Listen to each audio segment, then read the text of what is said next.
Oui, bonjour à toutes et à tous. Je vais dans le format des histoires courtes, c'est-à-dire d'une durée inférieure à 5-6 minutes, vous parler de la vie d'une femme ou d'un homme exceptionnel, car il y a des gens exceptionnels. Ici, c'est Wangari Maathai. Une petite remarque, que les citoyens éveillés aillent encore plus loin dans leur vie, dans leur démarche, dans cette vidéo. Pour les citoyens maintenant dont Charles de Gaulle disait qu'ils étaient des veaux, qu'ils décident s'ils font un jour ou l'autre leur révolution intérieure. C'est un concept de Fukuoka, le japonais. Il y a un moment où il faut faire sa révolution. Alors ils deviendront éveillés. Et Wangari Maathai ne sera plus une inconnue pour eux. Donc je souhaite, en tant qu'enseignant, je me suis toujours battu pour tout le monde. Je souhaite que tout le monde puisse enrichir ses neurones. Et pour discuter aussi, ça va de soi. C'est pas que pour soi. Alors, j'extrais Wangari Maathai de mon site de culturesociétale.com, qui est divisé en modules comme cela, 800 heures de cours, hein, donc société, agriculture, etc. C'est le module personnalité. Voici la page du PowerPoint afférent. Module personnalité, nébuleuse du cheval, bien sûr. Ensuite, dans les personnalités, nous allons directement aller au programme personnalité exceptionnelle. Il y en a bien d'autres qui sont remarquables, hein, voilà. Et nous allons à Wangari Maathai. J'ai coutume d'extraire une petite phrase remarquable aussi. Là où les crimes contre les femmes en Congo, République démocratique du Congo, sont commis, il y a 80% des réserves mondiales du coltan nécessaires au smartphone. Et aussi, je ne parle pas des ordinateurs. Hein, voilà.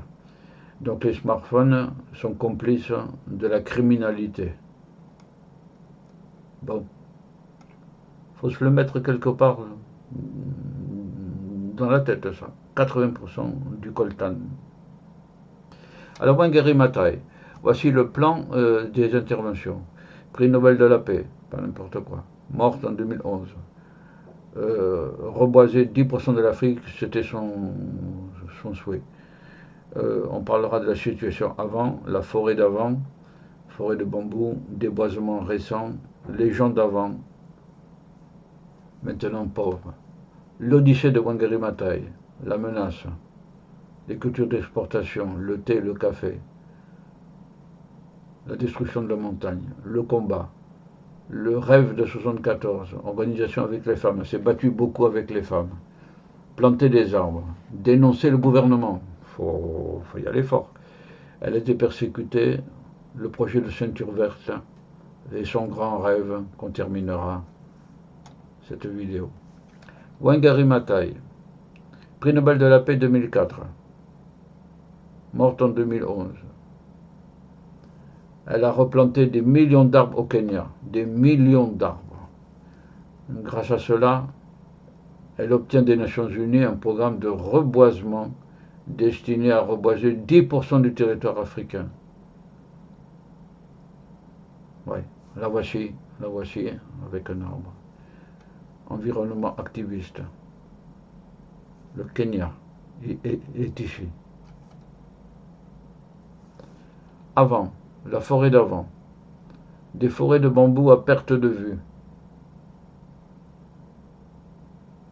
Puis un déboisement récent.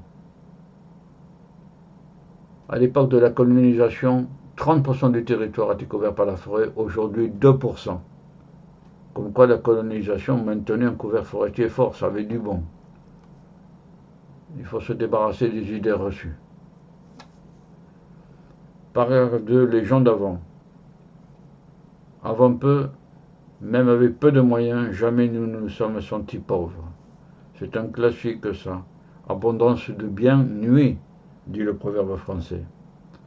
Le temps est passé et la pauvreté s'est installée. Plus pauvre qu'avant. Voilà. L'Odyssée de Wangari Maathai. La menace.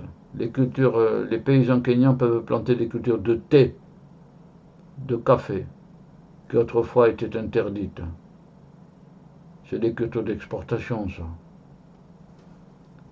Lorsque les destructions progressaient vers la montagne, personne n'a protesté.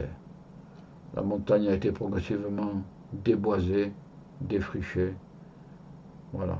Il y a des livres sur Wangari Maathai pour tous ceux qui voudront approfondir. Le combat. Le rêve de 74. Organisation. Mon rêve, c'était en 74, monter une organisation avec les femmes. On organisait des pépinières, disait Wangari. Il a fallu convaincre les fermiers de planter un arbre. Planter un arbre.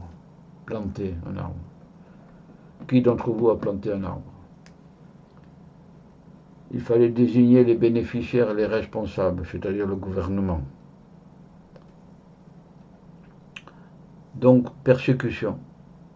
On était dangereux pour le gouvernement. Et son organisation a été arrêtée plusieurs fois.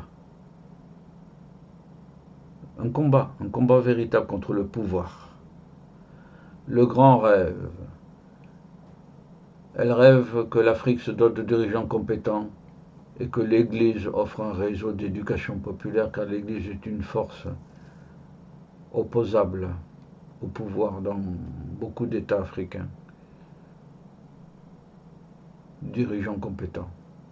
Elle pense qu'en retrouvant ses forêts, l'Afrique découvrira la démocratie, une idée très originale. Le lien entre forêt et démocratie, à développer dans un sujet de réflexion ou une discussion de réflexion. Voilà.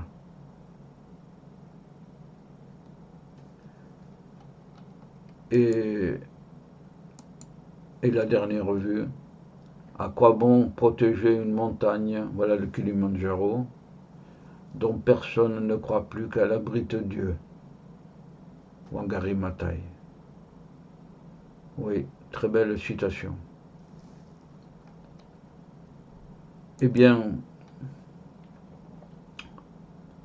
le module se poursuit avec d'autres personnalités, mais nous venons en 8 minutes maximum de parler de Wangari Maathai. Maintenant, vous la connaissez pour l'essentiel, son projet. Et si vous voulez approfondir, ça ne manque pas de livres sur le sujet. C'est une prix Nobel de la paix.